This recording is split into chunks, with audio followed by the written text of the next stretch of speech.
මල්ලි අපේ ගෙදරට පොඩ්ඩක් ගිහින් එන්න යන්න. ඒ මොකද? අලුතෙන්ම ගත්ත වොෂින් මැෂින් එක එකපාර ඇවිදී කඩලා ගියානේ. අලුතෙන්ම ගත්ත වොෂින් මැෂින් එක එහෙම වෙන විදියක් නෑ. ඒක තමයි පුතා රටේ ඉඳලා ඒ වොෂින් මැෂින් එක මල්ලි. මොකද්ද උනේ කියලා කියන්නේ?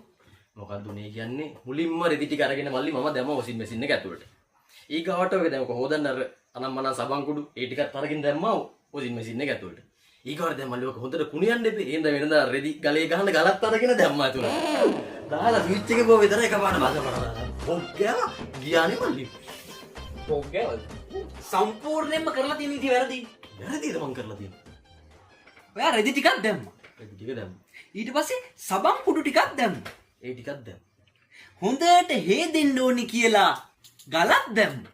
ඉතින් ගලක් දැම්මනේ ඉතින් ඇතුළට. හැබැයි ඇතුලේ රෙදි හොදන්න කවුරු හරි ඉන්න එපා. කවුද වෙන්දා රෙදි හොදන්නේ ගෙදර? නෝනා තමයි හොදන්නේ. ගල දාපු ගමන්ම නෝනක් දාන්න ඕනේ. අඩේ නෝනක් දාන්නද ඇතුළට? නෝනක් දාන්න. රෙදි හොදන්න. ඔව්. ඒ තිතුණා හැබැයි. නෝනාව දාලා බලලා වෙච්ච දේ කියලා කියන්න. කියන්න අනිවාර්යයෙන්.